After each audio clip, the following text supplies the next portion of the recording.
Bonjour tout le monde, aujourd'hui je vais vous parler du Arma Vortex Boost de mon fils, ok. Regarde, tu vois, c'est le Boost 4.2 de base.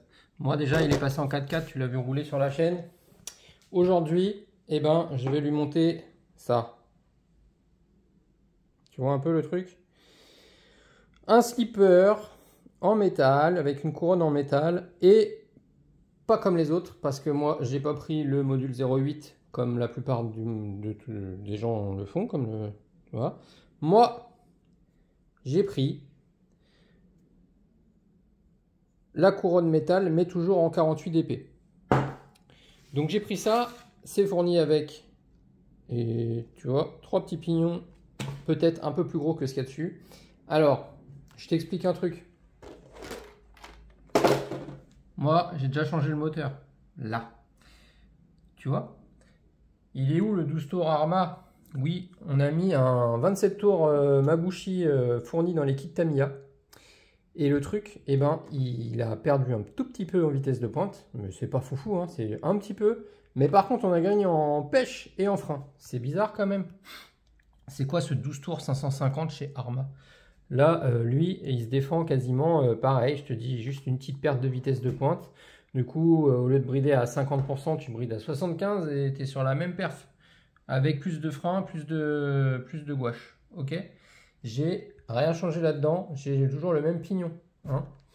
Moi, j'ai quand même des doutes sur le moteur 12 tours de chez Arma. Le truc, il est déjà cramé en plus. Franchement, nul quoi, nul, nul, nul. Donc, plutôt que de m'embêter à mettre le slipper déjà qui coûte super cher là, de chez Arma en module 0.8, oui, avec les grosses dents, ça aurait été bien. Alors, le but, c'est pas forcément de mettre beaucoup de puissance dessus. Tu vois, là, j'ai vraiment un tout petit moteur de crotte dessus, un truc qui vaut 2 balles. Ok. Euh, j'ai pris celui-là parce que ça, c'est un slipper complet qui a l'air de se monter directement comme ça dessus. Donc, tu vois, tu as bien la vis ici de filetage avec le filetage pour pouvoir serrer le ressort et comprimer du coup le patin qui est là. Ok. On a un roulement à billes là qui va bien.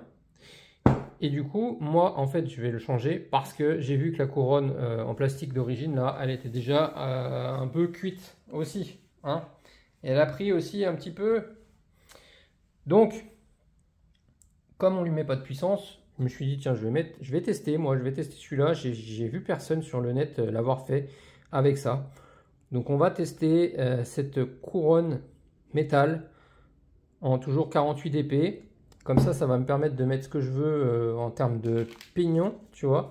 Alors, je vais regarder s'il y a moyen de mettre un tout petit peu plus gros que le pignon qui est dessus. Oui, je pense que là, il doit y avoir là-dedans. Ok. Parce que le pignon d'origine, il est vraiment petit. Et je pense que avec la gouache qu'on a, vu que je lui ai mis un petit ventilo pour le refroidir, il y a moyen de mettre un petit peu plus, histoire de prendre un petit peu de quelques kilomètres/heure, quoi. Voilà. Hein. Et puis si celui-là on le cuit, on le cuit, c'est pas grave. Parce qu'en termes de conso, en termes d'autonomie, on est vraiment, vraiment cool. Hein. Il peut rouler 30 minutes à l'aise, tranquille. Donc oui, c'est un peu lourd pour un petit moteur comme ça, je suis d'accord. On va le passer en brushless, mais pas tout de suite. On va encore tester, on va encore rouler comme ça. Mon fils, de toute façon, il n'est pas prêt. Moi, je lui bride à la radio. Mais comme lui, il a tendance à tac-tac le 50%, il sait où il est, il passe en 75 et en 100, hein, sans qu'il me semble le dire. Et on va rester sur un petit moteur pour l'instant. On est content avec ce petit Vario, ça se passe bien. Le moteur, j'étais pas content de l'autre, il a cuit, il a fait des trucs bizarres. Donc moi, je vais lui monter ça, histoire que qu'il se trouve pas embêté avec sa couronne plastique. On va voir le slipper s'il est bien réglé, on va le desserrer ou pas, hein, à voir. En même temps, avec le peu de puissance qu'on a, c'est pas trop grave. Hein, si le slipper il est pas bien, s'il est trop, vaut mieux qu'il soit trop serré limite là-dessus. Comme ça, on est tranquille. Et puis c'est tout. Ok. Alors, on monte ça et puis je vous reprends à la suite. Hein. Allez, c'est parti. Et voilà. Le nouveau slipper, il est monté en lieu et place de l'ancien en plastique. Donc on va voir ce que ça donne. Et on a changé le pignon, tu vois là, il y avait un pignon de 15. Donc moi, je lui ai monté ici un 17. deux fournis avec ce petit slipper pas cher chinois. Là, on avait aussi un pignon du coup de 19 et un pignon de 21. Ok. Donc comme ça c'est bien. Et du coup là on a tout monté sans faire aucune modif. Tout se monte en place, tout se met en place. Juste l'entredent qui est un petit peu galère à faire forcément parce que du coup la couronne elle bouge un petit peu, donc il faut la tenir bien droite. Ok. Allez, on allume la radio, on allume la machine. Donc là du coup le petit ventilo.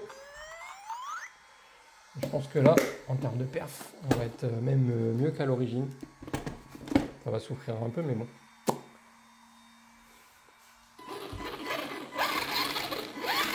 Là, ça tourne.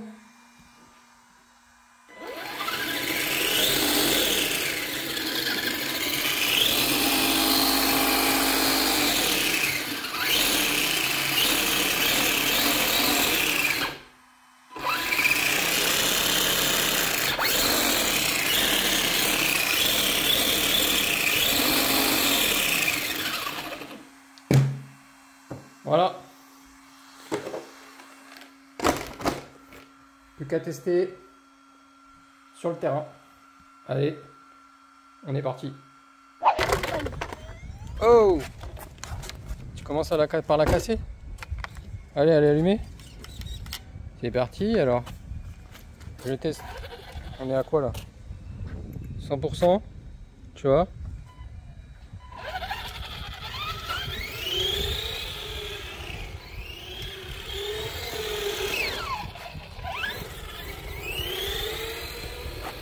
Ouais, c'est un peu mou, hein.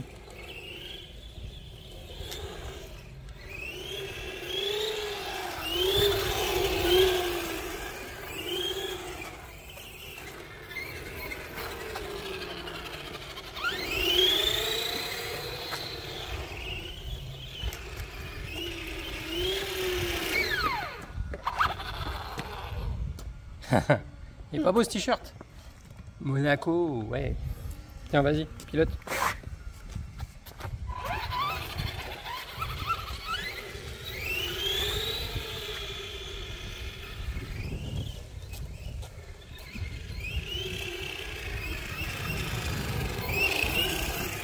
Voilà.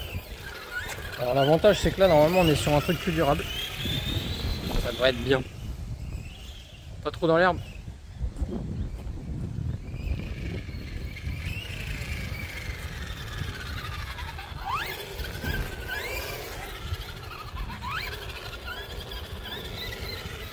Moi, je vous le dis, le petit Mabushi 540 là, il se débrouille bien. Hein.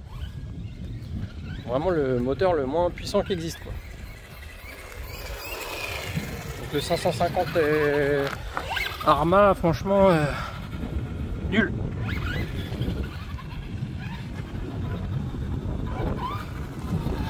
Allez.